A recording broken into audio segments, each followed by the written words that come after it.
Their actions get louder than their words. Disrespect shows itself in patterns, not moments. See, a lot of people talk smooth, act friendly, shake your hand, smile in your face. But consistency always exposes truth. A person can fake a moment, but they can't fake a pattern. That's where you learn who's really with you and who's just pretending to stand next to you. Most people think disrespect comes in big explosions, shouting, arguments, a bold confrontation. But the real disrespect is quiet, subtle, repeated. And if you pay attention, you can feel it long before you can see it. You ever notice how someone will clap when you lose but get real silent when you win? That ain't an accident. That's a pattern. You ever notice how someone jokes about your dreams, your moves, your growth, but the joke only goes one way? That's a pattern. You ever notice how a person only comes around when you're struggling, but disappears when you're leveling up? That's a pattern. See, disrespect is a rhythm, and if you listen close enough, you'll hear the beat before the song even starts. Most people will tell you they support you, but support isn't in the words. It's in the behavior. It's in who shows up when you're silent, who stands with you when you're building, not just when you're celebrating. Who's there when it's hard, not just when it's shiny. Look at their patterns. Look at what they repeat. Look at how they treat you when they think you're not paying attention. That's the truth. A person's words are like marketing. Their actions are the product. And a lot of people lie in the commercial. They'll advertise love, loyalty, respect. But when you use the product, you realize it's cheap. You realize it's hollow. You realize it's not built to last. That's why you gotta study consistency. You gotta watch how they move when there's nothing in it for them. That's where you see the real.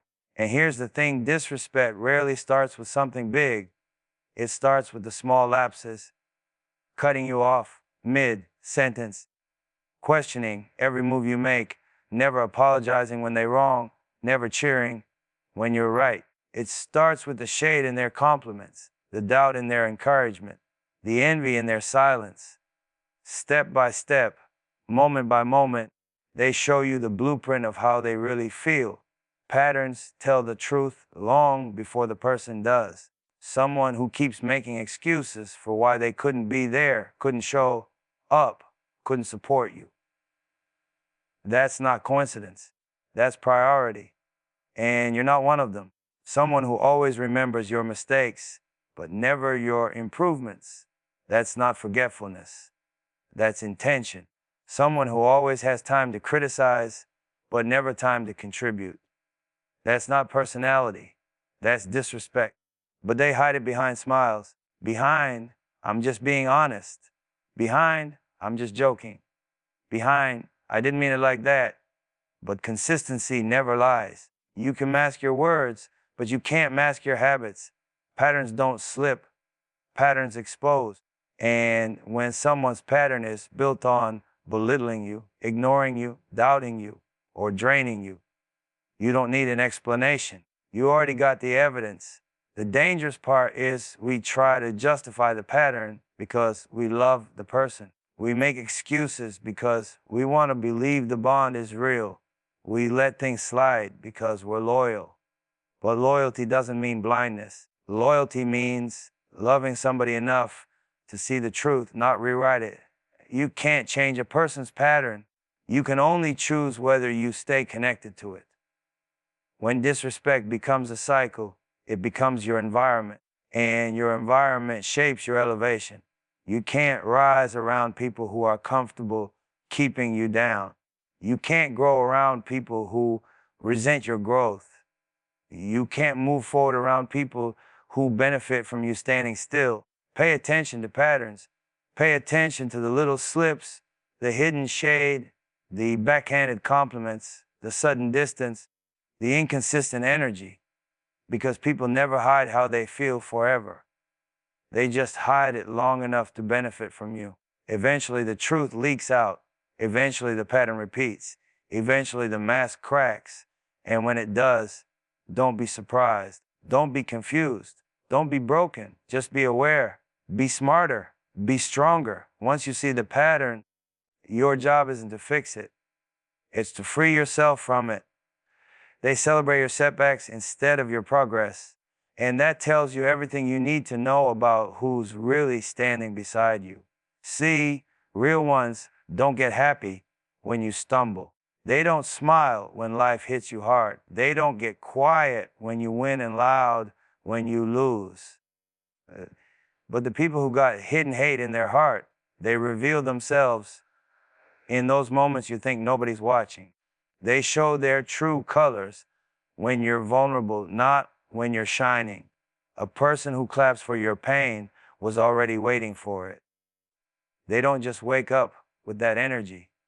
They've been storing it. They've been hoping for that moment. They've been uncomfortable with your growth for a long time.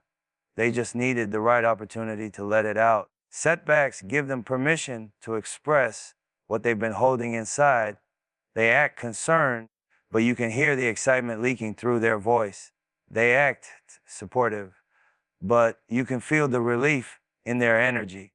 It's a different type of silence when you're winning, and a different type of attention when you're hurting. See, somebody who truly cares about you doesn't want to see you break just so they can feel balanced again. They don't want you down so they can feel tall. But insecure people operate backwards. They measure their worth through comparison, and your success exposes their stagnation. Your progress threatens their comfort. Your elevation shakes their identity. So when you take a loss, it stabilizes them. It makes them feel safe again. It makes them feel like maybe you're not leaving them behind. That's why they celebrate your setbacks. It reassures them more than your wins ever could. Pay attention to how people react when you struggle. A friend will show up. A hater will show out. A friend will ask how you feeling. A hater will ask what happened so they can broadcast it later. A friend will protect your name. A hater will protect the story. And the way they say, "I knew it," or "that's crazy," tells you exactly where their heart lies. There's a certain type of smile that don't hit the lips. It hits the eyes. If you ever see it during your downfall, that's your warning. People like that don't want you healed. They want you hurt, because hurt keeps you predictable. Hurt keeps you humble in their eyes. Hurt keeps you operating at the same level as them. When you're winning, they can't control the narrative. When you're losing, they get to rewrite it however they want. That's why they rush to talk when you stumble. Misery loves company, but envy loves collapse even more. And here's the part nobody likes to admit. Sometimes the people celebrating your setbacks are the same people you use to pray for, look out for, sacrifice for. Sometimes betrayal shows up wearing a familiar face. Sometimes jealousy grows in the soil of comfort. People get close enough to study you, then resent what they learned. They get used to having access to you, then hate the moment you start evolving past the version they're comfortable with. Life will always test you with losses, but those losses will test the people around you. Watch who pulls away. Watch who suddenly gets busy. Watch who stops checking in. Watch who only comes around long enough to confirm the rumors. When you're up, everybody claims they're proud. When you're down, everybody shows who they really are. But don't let it break you. Let it educate you. Let it refine your circle. Let it clear out the people who never wanted you to win in the first place, because setbacks are temporary, but lessons are permanent. Your progress will return. Your blessings will return. Your momentum will return. But the people who celebrated your struggles, they don't get to return with it. Keep building. Keep pushing. Keep elevating. Let your comeback be louder than their celebration. Let your success be the answer to every hidden cheer they had when you fell. And most importantly, never forget, anyone who celebrates your setbacks was never meant to stand beside your progress. They sabotage your peace by creating drama whenever you're elevating. And that's not an accident. That's strategy. People who fear your growth don't attack your strengths. They attack your peace because they know your peace is where your clarity lives, your focus builds, your discipline grows. When you're calm, you're dangerous. When you're centered, you're unstoppable. So the moment they feel you rising, they start shaking the ground beneath you. Not because you did something wrong, but because you started doing something right. You ever notice how certain people only act up when you're doing better? When you're grinding, focused, locked in. Suddenly they have a problem, an argument, a misunderstanding, an issue that didn't exist yesterday. That's not coincidence. That's interference. They see you climbing and they can't stand the elevation. They see you getting sharper and they can't handle the distance growing between you and them. So they create chaos to distract you from the momentum you're building. Drama is a tactic for the insecure. It pulls your mind into places that drain your energy. It keeps you emotionally exhausted so you don't have the strength to chase your purpose. They want you reacting, not progressing. They want you explaining, not executing. They want you fighting battles that don't matter, so you stay too tired to fight for the life that does. People who sabotage your peace always strike at the same time, right when you're leveling up, right when you're getting opportunities, right when you're becoming more disciplined, right when your confidence starts growing, right when your life is shifting toward something bigger. They feel you slipping out of their control, out of their influence. And instead of growing with you, they try to bring you back down to the level where they feel powerful again. Look at the timing. It tells the whole story. When you're stagnant, they're silent. When you're unmotivated, they're comfortable. When you're not moving, they're friendly. But the moment you start elevating, that's when the jealousy wakes up. That's when the insecurity starts talking. That's when the fake support cracks and the real intentions leak out. Drama is their way of reclaiming attention they're losing. Your focus is no longer on them. Your time is no longer available. Your energy is being invested somewhere else. And people who depend on your chaos to feel relevant can't stand when you start choosing peace. So they start poking at old wounds. They bring up the past. They twist your words. They misinterpret intentions. They flip small things into big problems because they need to feel like they still have access to your mind. They don't want healing. They want control. They don't want conversation. They want reaction. They don't want understanding. They want dominance. And they use drama as their currency. But understand something. Anyone who tries to sabotage your peace is terrified of your potential. They're not fighting you. They're fighting the version of you they know they can't compete with. They see the greatness you're stepping into long before you fully do. They see the glow, the discipline, the mindset shift, and instead of being inspired, they get intimidated. That's why it's so important to guard your peace like it's your lifeline. Because it is. Your peace is what keeps you aligned. Your peace is what keeps you creative. Your peace is what keeps you rooted in purpose. Without peace, everything falls apart. That's why you can't let people who thrive on chaos sit in your life like they belong there. You got to recognize the pattern. If every time you elevate, someone brings negativity, that's not a flaw, that's their role. If every time you focus, someone starts an argument, that's not coincidence, that's intention. If every time you grow, someone tries to pull you into emotional battles, that's not confusion, that's sabotage. And the most powerful thing you can ever do is refuse to participate. Protect your peace, even if it means losing people. Protect your peace, even if it means being misunderstood. Protect your peace, even if it means standing alone for a season. Because the people who deserve to be in your life will never be threatened by your elevation. They'll be inspired by it. Keep rising, keep building, keep choosing peace over pettiness, peace over ego, peace over drama, because the higher you go, the more valuable your peace becomes. And once you learn how to guard it, nobody can use chaos to break you again. They envy your growth because it exposes their lack of discipline.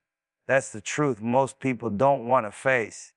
See, everybody loves the idea of success until somebody close to them actually starts chasing it. Everybody loves motivation until it requires action. Everybody wants change, but not everybody wants to do what change demands. So when you begin to evolve, really evolve, it triggers something in people who've been standing still for too long. Your growth becomes a mirror they never asked to look into, and what they see in that reflection makes them uncomfortable. It's never really you they're mad at. It's what your growth represents. It's what it reveals about their own life, their own choices, their own habits. When you start waking up early, grinding harder, staying focused, staying disciplined, it shines a light on the corners of their life where they've been lazy, inconsistent, unfocused. People don't like being reminded of what they could have been if they had your work ethic. So instead of getting inspired, they get defensive. Instead of leveling up, they start tearing down. Envy is just unexpressed admiration corrupted by ego. You ever notice how people switch up when you start taking your life seriously? When you were wasting time, they were cool with you. When you were distracted, they were comfortable. But the moment you lock in, the moment you dedicate yourself to growth, suddenly they got comments. Suddenly they got jokes. Suddenly they think you're acting different. But that's just their insecurity trying to stay relevant, because the version of you that used to match their energy doesn't exist anymore. Growth requires discipline, and discipline exposes whoever doesn't have it. When people see you sacrificing comfort, sacrificing distractions, sacrificing old habits, it reminds them of every time they said, tomorrow, every time they quit halfway, every time they let fear win. You're proving that change is possible, and nothing scares the undisciplined more than seeing someone they know step into a version of themselves they never thought was reachable. Envy shows up in subtle ways. They'll downplay your progress. They'll tell you you got lucky. They'll say, it's not that serious. They'll pretend they don't notice your improvement. They'll act like your discipline is an obsession instead of a necessity. But deep down, they feel threatened, not because you're better, but because you're becoming better while they're staying the same. Your elevation forces them to confront their excuses. Your transformation forces them to acknowledge their comfort zone. Your discipline challenges their laziness. And instead of rising with you, they choose resentment because it's easier than self-reflection. The thing is, discipline is quiet. It's early mornings, late nights, staying consistent when nobody's clapping. It's doing the work when it's boring, when it's lonely, when nobody believes in you yet. But growth makes noise. Growth becomes visible. Growth becomes undeniable. And that's when envy starts speaking. People see the results, not the grind. They see the glow, not the sacrifice. They see the progress, not the pain. And envy always shows up for the celebration, never for the struggle. But you can't shrink yourself to make insecure people feel taller. You can't dim your progress to protect someone else's comfort. You can't slow down your growth just because someone else chose not to move. If your discipline exposes something in them, that's not your burden to carry. Growth isn't meant to make everyone comfortable. It's meant to separate you from everything that's been holding you back, including people. The ones who truly support you won't feel threatened. They'll feel inspired. They'll ask how they can grow too. They'll match your energy, not resent it. They'll clap for your discipline because they know the cost of it. But the ones who envy your growth will always try to make you question it. They'll try to pull you back into the old patterns you've outgrown. They'll try to convince you you're changing too much when really you're just outgrowing their limitations. Keep growing anyway. Keep being disciplined. Keep choosing elevation over comfort, because the people who envy your growth today will be the same ones pretending they always believed in you tomorrow. Your job isn't to soften your shine, it's to keep evolving until your success becomes louder than their doubt. Let your discipline speak. Let your growth expose what it needs to. And let envy remind you you're moving in the right direction. Keep rising. They distance themselves, but stay close enough to monitor your moves. That's the kind of energy you only recognize once you've elevated past a certain point. See, some people don't walk away because they're done with you. They walk away because they can't stand being too close to the version of you that's growing. But they don't leave completely either. They hover, they watch, they linger in the shadows of your life because they still need access to your story. They just don't want to play a part in it. You ever notice how someone will fall back from your life without explanation, but somehow they know every update? They don't call, but they know your wins. They don't check in, but they know your moves. They become distant ghosts with front row seats. And the thing about people like that is this distance isn't space, it's strategy. They want to separate from you emotionally so they don't have to face the feeling of falling behind. But they stay close enough to keep score. They don't want the relationship, they want the information.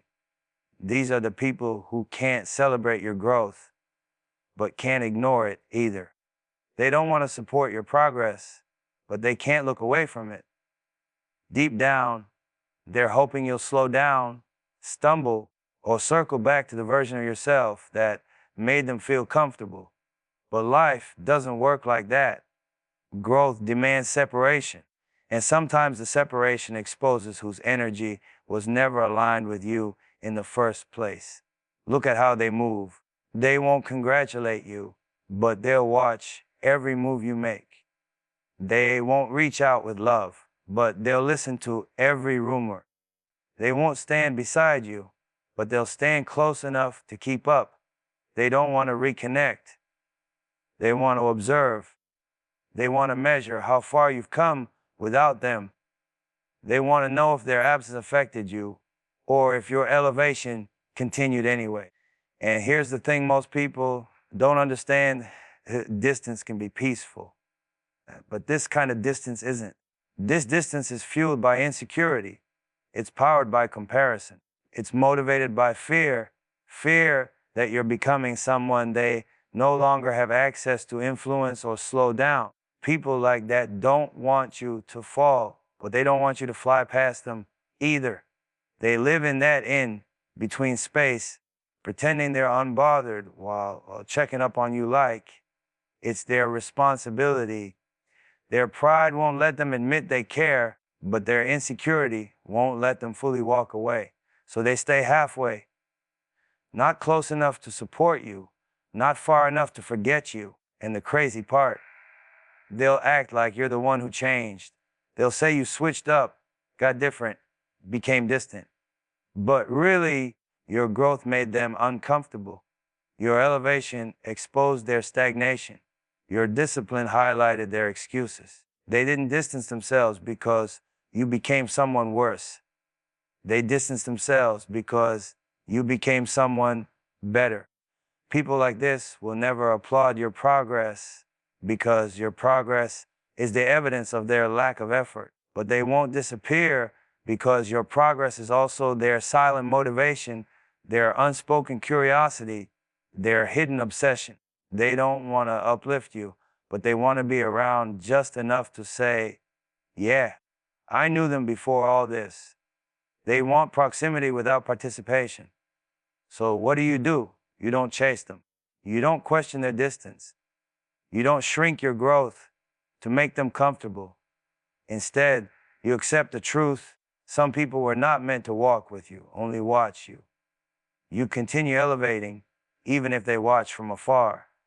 You continue building, even if they never clap. You continue rising, even if they study every move hoping to find flaws, because people who are meant for your future won't distance themselves when you grow. They'll grow with you. They won't watch your moves out of envy. They'll build their own. They won't stay close to monitor. They'll stay close to contribute. Let the watchers watch. Let the silent observers stay silent. Their distance is a blessing. Their curiosity is their confession. Their watching is the proof that your journey is bigger than the space they were willing to hold. Keep moving. Keep evolving. Keep giving them something to monitor. The marathon doesn't slow down just because some people chose the sidelines.